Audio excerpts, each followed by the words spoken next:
Savol: menga ba'zi musulmonlar Muhammad sallallohu alayhi va sallam va Iso alayhissalom buyuk payg'ambarlar ekanligi, Injilda Muhammad sallallohu alayhi va sallamning zikr qilinmaganligining sababi u zot Injil yozilganidan so'ng tavallud topganliklarini aytishmoqda. Biroq Iso alayhissalom Tavrot yozilganidan keyin tug'ilgan bo'lsa-da, Tavrotda u kishi haqlarida 600 dan ortiq ishora va bashoratlar bor hamda bularning barchasi ro'yobga chiqqan. Lekin butun boshli Injilda Muhammad sallallohu alayhi va sallam haqlarida birorta xabar kelmagan. Shunday ekan, Iso alayhissalom va Muhammad sallallohu alayhi va sallam qanday qilib teng bo'lishlari mumkin? Alloh taologa hamd va sanolar, payg'ambarimizga salovat va salomlar bo'lsin. Bizda ikki ehtimol bor. Yo sizga bu gapni aytgan kishi johil bo'lib, uning so'zi e'tiborga olinmaydi, yoki bu da'vo yolg'on va bo'xtondir. Chunki biz musulmonlar Alloh taolo ushbu oyatda shunday deganini yaxshi bilamiz. Allazina yattabi'una ar-rasulan nabiyyal ummiyal ladzi yajidunahu maktuban 'indahum fit-tavroti wal-injil. Ular shunday kishilardirki, ummiy, o'qish yozishni bilmagan payg'ambarga nomini o'z oldilaridagi Tavrot va Injilda yozilgan holda topishadigan elchimizga Muhammadga ergashadilar. Ya'muruhum bil ma'ruf va yanhahum 'anil munkari va yuhillu lahumut tayyibati va yuharrimu 'alayhimul khaba'itha va yad'u 'anhum israhum wal aghlal allati kanat 'alayhim. U payg'ambar ularni yaxshilikka buyuradi, yomonlikdan qaytaradi va pok narsalarni ular uchun halol qilib, nopok narsalarni ularga harom qiladi. Hamda ulardan yuklarini va ustlaridagi kishanlarini olib tashlaydi. Ya'ni islom dinidan avvalgi dinlarda bo'lgan og'ir, mashaqqatli ibodatlarni olib tashlab, ularning o'rniga oson va yengillarini keltiradi. Fallazina amanu bihi va azzaruhu va nasaruhu wattaba'un nuralladzi unzila ma'ahu ulaika humul muflihun. Bas, unga iymon keltirgan, uni ulug'lab, unga yordam qilgan hamda uning kelishi bilan nozil qilingan nurga, ya'ni Qur'onga ergashgan zotlar ana o'shalargina najot topguvchilardir. A'rof surasi 157-oyat. Ibn Kasir rahimahulloh yuqoridagi oyatning tafsirida shunday deydi. Bu Muhammad sallallohu alayhi va sallamning avvalgi payg'ambarlarning kitoblarida kelgan sifatlari bo'lib, payg'ambarlar o'z ummatlariga u zotning yuborilishi haqida bashorat berganlar va u zotga ergashishga chaqirganlar. Rasululloh sallallohu alayhi va sallamning sifatlari Yahud va Nasoralarning kitoblarida hali hanuz mavjud bo'lib, ularning olimlari va rohiblari buni juda yaxshi bilishadi. Abu Sahr Uqayli aytadi: menga Bodiya ahlidan bo'lgan bir kishi so'zlab berdi. U aytadi: Rasululloh sallallohu alayhi va sallamning hayotlik davrlarida Madinaga sotgani sog'intuya olib keldim. Savdoni tamomlagach, o'zimga o'zim, men bu odam bilan uchrashib, uni tinglab ko'rishim lozim dedim. U zotni kutib turib, Abu Bakr va Umar bilan birga ketayotganlarini ko'rdim. So'ng ortlaridan ergashdim. Ular bir Yahudi kishining oldiga kelishdi. Bu Yahudi Tavrotni ochib o'qib o'tirgan ekan. U o'ziga o'lim yaqin bo'lgan o'g'li sababli tasalli berib o'tirardi. O'g'li juda chiroyli, xushbichim yigit edi. Rasululloh sallallohu alayhi va sallam unga shunday dedilar: "Anshuduka billazi anzala at-Tavrota, hal tajidu fi kitabika za sifati va makhraji?" Sendan Tavrotni nozil qilgan zotning nomi ila so'rayman. Bu kitobingda mening vasfim va payg'ambar etib yuborilishim haqida xabar kelganmi? U boshini chayqab rad qildi. Shunda uning o'g'li: "I vallazi anzala at-Tavrota inna lanajidu fi kitabina sifataka va makhrajak va ashhadu an la ilaha illa Alloh va annaka rasululloh." Ha, Tavrotni nozil qilgan zotga qasamki, albatta biz kitobimizda sizning vasfingiz va payg'ambar qilib yuborilishingiz haqida o'qiganmiz.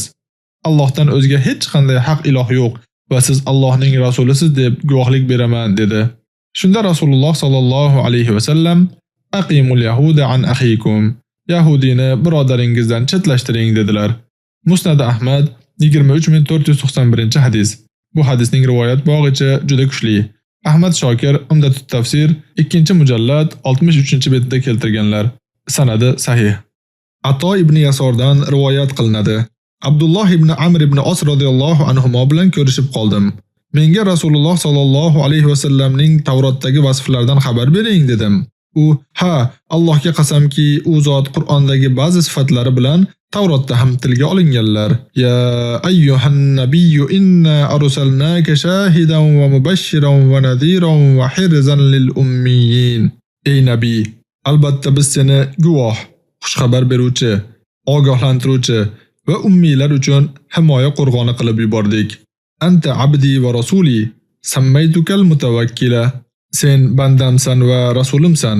Seni mutawakkil deb nomladim.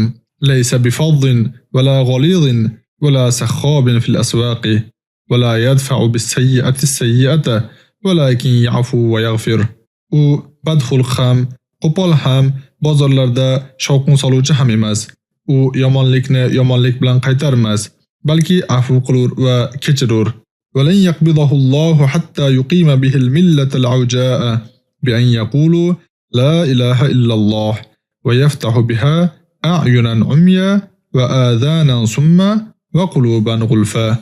Allohning vositasida egri yo'ldagi millatni la ilaha illalloh deydigan qilib to'g'rilanmaguncha uni aslo qabz qilmas. U bilan ko'r ko'zlarni, gung quloqlarni va berk qalblarni ochadi dedi.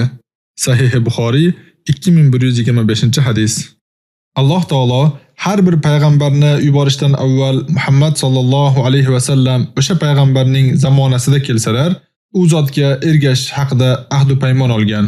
Alloh taolo Oli Imron surasida aytadi: Bu surani ochiq yurak bilan o'qigan har qanday nasroniy albatta islomga kirishi muqarrar. Va iz akhadallohu mithaqan nabiyyina lama ataytukum min kitabin va hikmatin thumma ja'akum rasulun musaddiqun lima ma'akum la tu'minunna bihi va la tansurunna. Eslang ey ahli kitob, Alloh barcha payg'ambarlardan men sizlarga qanday kitob va hikmat bermayin, keyin sizlarning payg'ambarligingizni tasdiq etuvchi bir payg'ambar, ya'ni Muhammad sallallohu alayhi va sallam kelgach, albatta unga iymon keltirursiz va yordam berursiz deb ahd va paymon olgach, ularga qala aqrartum va akhadtum ala zalikum isri qalu aqrarna. Mana shu ahd va paymonimni iqror bo'lib qabul qildingizlarmi dedi. U payg'ambarlar iqrormiz deb javob qilishgach, qala fashhadu va ana ma'akum minash shahidin. Alloh taolo aytdi: Guvoh bo'lingiz, men ham sizlar bilan guvoh bo'lguvchilardanman. Oli Imron surasi 81-oyat. Qurtubi rahimahulloh ushbu oyatning tafsirida shunday degan: Aytilishicha, Alloh taolo payg'ambarlardan bir-birlarini tasdiqlash va bir-birlariga iymon keltirishga buyurish ahdini olgan. Buning ma'nosi tasdiqlash bilan birga u zotga yordam berish demakdir. Tavus ibn Kiyson aytadi: Alloh taolo oldingi payg'ambarlardan o'zlaridan keyin keladigan payg'ambarga iymon keltirishlari borasida ahd va paymon olgan. Ali va Ibn Abbosning so'zlariga ko'ra oyatdagi rasuldan murod Muhammad sallallohu alayhi va sallamdir. Alloh barcha payg'ambarlardan Muhammad sallallohu alayhi va sallamga iymon keltirishi, agar u kishining zamonasigacha hayotda bo'lsa, unga yordam berishi haqida ahd va paymon olgan. Shuningdek, avvalgi payg'ambarlarni o'z ummatlaridan shunday ahd olishga buyurgan.